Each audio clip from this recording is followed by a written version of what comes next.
안녕하세요. 단드로잉입니다. 잘 지내시죠? 한 주가 빠르기도 합니다. 이번 주 어떻게 지내셨어요? 저는 하는 일이라는 것이 여러분도 짐작하시겠지만 그리고 또 그리고 그리면서 지내고 있습니다. 요즘 봄도 되었고 해서 밝은 그림을 그려보려고 해요. 오늘 사용할 재료는 여러분도 잘 아시는 오후 컬러 마카입니다. 무려 168색이나 되고요. 블랙펜과 함께 사용하겠습니다. 보통 펜 드로잉에서 잘 사용하는 그레이 마카는 펜의 서브로 사용하였는데요. 컬러 마카 드로잉도 수채 물감 사용하듯이 채색 그림이라서 펜이 서브가 됩니다. 항상 사용하던 재료에서 조금은 벗어난 새로운 재료 드로잉을 하는 것은 자신에게 주는 작은 자극 같은 겁니다. 늘상 그림 그리는 저에게는요. 컬러 마카 드로잉은 가끔 그리고 싶어질 때가 있어요. 펜만큼 아직 자연스럽지는 않지만 그 매력은 충분히 알 것 같습니다. 영상 속도가 좀 빠르게 느껴지시면 속도 조절하셔서 편하게 보세요. 이 풍경처럼 정면 드로잉일 경우 가장 중요하게 생각할 점 말씀드릴게요. 두 가지입니다. 우선 앞에 건물과 나와의 거리감 표현입니다. 쭉 안으로 들어가서 집이 있습니다. 앞마당과 집의 거리감을 느끼게 해주어야 하죠. 두 번째, 건물이 놓인 곳이 수평으로 잘 놓여 있어야 합니다. 좌우 옆으로 기울어진 비탈길이어도 건물 자체는 수평으로 안정적으로 놓여 있어야 하죠. 이런 정면 풍경 구도의 특징은 편안한 느낌을 주는 것이 특징이라서 그런 분위기를 잘 살려주기 위한 주의점입니다. 이렇게 두 가지의 효과를 잘 내기 위해서는 펜으로 안정적인 구도의 스케치를 하는 것과 색감으로 채도의 변화를 주는 것과 함께 나아가야 하죠. 그리고 펜으로 긴 선을 긋다 보면 실수를 많이들 하게 되죠. 그래서 실수도 줄이고 멋도 낼 수 있는 펜선 긋기의 팁을 드립니다. 펜선은 직선이라도 한 번에 쭉 긋는 선보다는 중간중간에 마디를 주며 그리면 좋습니다. 그 이유는 두 가지예요. 길게 곧은 선을 긋다 보면 방향이 틀릴 수 있는데요. 이럴 때 멈춰가면서 선을 긋는다면 살짝 빼뚤한 선을 그어가면서도 목적점에 잘 도달할 수 있게 됩니다. 즉 실수를 줄일 수 있는 방법입니다. 두 번째로는요. 자를 대고 곧게 긋는 듯한 선보다는 선의 변화를 주게 되어 좀 더 자유분방한 멋진 선을 그을 수 있게 됩니다. 형태 잘 잡게 돼서 좋고 멋도 좀 부릴 수 있게 돼서 좋은 일석이조의 멈춰가는 선긋기입니다. 이런 점들 잘 기억하시면서 드로잉 전 과정을 즐겨보세요. 마카는 색이 강하여 처음 사용할 때는 두려움이 생기기도 합니다. 마치 연필 사용하다가 지울 수 없는 펜을 사용할 때의 두려움과 좀 비슷한 느낌인데요. 마카 사용은 투명 수채 물감 사용하듯이 하시면 돼요. 겹쳐지면서 색이 만들어지기도 하고요. 그라데이션 효과도 낼 수 있어요. 진하게 칠해진 색을 옅게 지울 수도 있습니다. 생각보다 훨씬 자연스러운 표현이 가능합니다. 마카로 그리는 과정을 자세히 보시면서 제가 그때마다 드리는 설명으로 도움 받으시기 바랍니다. 수채화와 같아서 수채화 하시려는 분들에게도 같은 도움이 될 겁니다. 요즘 마카에는 차분한 색이 많아서 다양한 분위기의 느낌 있는 그림을 그릴 수 있어요. 수채화 물감에 틴트 물감이 있듯이 마카에도 파스텔 톤의 틴트 마카가 있습니다. 저의 오늘 마카 드로잉은 파스텔 톤의 그림은 아니고요. 화사하게 컬러 마카만의 분위기 있는 그림을 그려볼 겁니다. 나름 매력 있는 재료라는 생각이 드실 거예요. 펜 스케치 과정 다 되어 갑니다. 드디어 컬러 마카를 사용할 시간이에요. 이건 색상표를 만들어 본 건데요. 컬러 수가 엄청나죠. 보시듯이 색이 정말 다양합니다. 색의 부족함 없이 정말 다양한 분위기의 드로잉을 할 수 있겠어요. 저도 저의 작품에 기대를 갖고 열심히 그려보겠습니다. 마카 드로잉을 할 때는 마카지라는 전용지가 있습니다. 마카지의 특성은 두껍지 않은데도 뒷장에 베어나지 않도록 만들어져서 마카 사용할 때 편리하게 사용할 수 있는데요. 저는 그냥 펜 드로잉 260g 종이에 그리고 있어요. 그래서 일반지에 그리실 때는 비닐 패드를 사용하셔서 뒷장에 베어나지 않도록 조심하셔야 합니다. 그리고 지금 사용하는 제품의 색 이름과 번호는 따로 올리지 않았어요. 그렇지만 기본적인 색 계열은 알려드리려고 합니다. 마카 혼색을 할 때는 수채 물감 팔레트에서 섞듯이 종이 팔레트에서 색을 만들어서 사용도 합니다. 또 수채 물감처럼 종이 위에서 서로 섞이게 해서 색을 만들어내기도 하죠. 저는 이 그림에서는 주로 종이 위에서 색을 겹치게 하여 색을 만들어가는 방법으로 그리게 됩니다. 그리고 마카 드로잉 보시면 혹시 떠오르는 화가 있지 않으세요? 저는 데이비드 호크니가 떠오릅니다. 어반 스케치 느낌의 작품들도 있어요. 생각난 김에 그의 작품들 몇 개 보겠습니다.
오랜만에 그의 작품들을 보니 마구 또 설레게 되네요.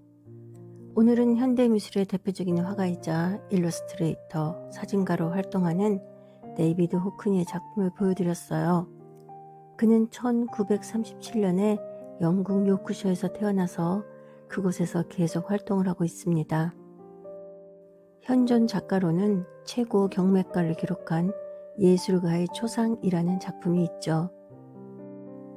보시는 것처럼 그는 화려한 색상과 독창적인 구성으로 유명하며 그의 작품은 다양한 매체를 통해서 표현되기도 합니다. 호크니의 예술적 스타일은 주로 팝 아트 운동과 관련이 있어요. 디지털 아트에도 관심이 있어서 아이패드를 사용하여 그리는 등 새로운 기술을 활용한 작품들을 제작하였죠. 그는 현대미술에 아주 큰 영향을 미쳤고 그의 작품들은 전 세계의 미술관과 갤러리에 전시되고 있어요. 예술계에서의 혁신적인 접근 방식 그리고 색상 사용으로 많은 찬사를 받고 있는 호크니입니다. 풍경화, 인물화, 정물화 등 다양한 주제를 그렸는데 특히 캘리포니아의 풍경을 그린 작품들이 유명합니다. 그의 작품은 충격과 감동을 줍니다. 제가 뭐라고 말하느니 그의 책에 실린 그의 직접적인 목소리를 듣는 것이 좋겠다 싶어서 제가 책에 있는 글을 몇 줄을 읽어드리겠습니다. 그런데 읽어드리기 전에 지금 화분 칠하는 방법에 대하여 먼저 말씀드릴게요. 어두운 부분에 색을 먼저 칠하고 그 다음에 밝은 톤을 칠해줍니다. 그러고 나서 두세 개 경계 부분을 문질러 주면 자연스럽게 그라데이션 효과를 낼 수 있게 됩니다. 화분들을 모두 그렇게 음영을 나타내 볼게요.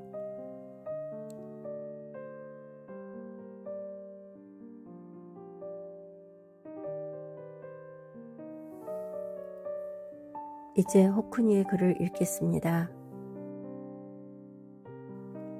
나는 작업을 계속할 작정이다. 지금 시점에서 나는 내 작업이 아주 중요하다고 생각한다. 우리는 자연과 유리되었다. 어리석은 일이다. 우리는 자연과 별개로 떨어진 존재가 아니라 자연의 일부이다. 이 상황은 때가 되면 끝날 것이다. 그 다음 무엇이 있을까? 우리는 무엇을 배웠는가? 나는 거의 83살에 가깝고 언젠가는 죽게 될 거다. 죽음의 원인은 탄생이다. 삶에서 유일하게 진정한 것이 있다면 그것은 음식과 사랑이다. 내 강아지 루비에게 그렇듯이 바로 그 순서대로이다. 나는 이 점을 진심으로 믿는다. 예술의 원천은 사랑이다. 나는 삶을 사랑한다.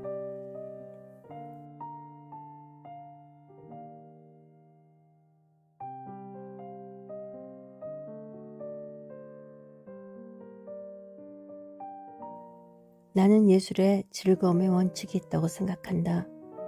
그 원칙이 없다면 예술은 이 순간 존재하지 않을 것이다. 예술을 거의 소멸시킬 수도 있겠지만 예술은 여전히 존재해야 한다. 그것은 극장 관람과 유사하다. 여흥은 최대가 아니라 최소한의 요건이다. 모든 것은 즐거움을 주어야 한다. 더 높은 수준으로 올라갈 수도 있겠지만 어떤 경우는 적어도 즐거움을 성취할 필요가 있다. 예술에서 즐거움의 원리는 부정할 수 없다.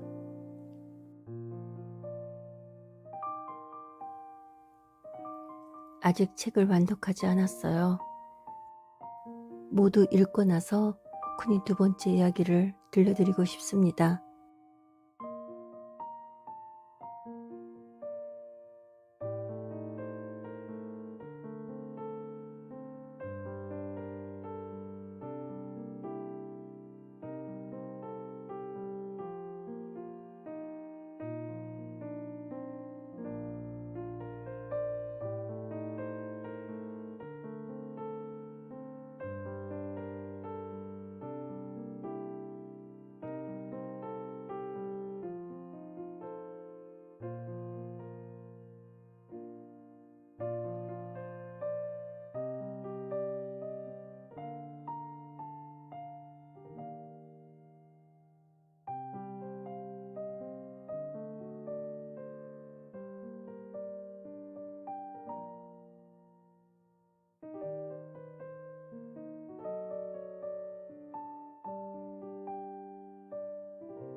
오늘 마카드로인과 호쿠니 이야기로 함께 하였습니다. 즐거운 시간이셨나요? 다음 영상에서 또 봬요. 고맙습니다.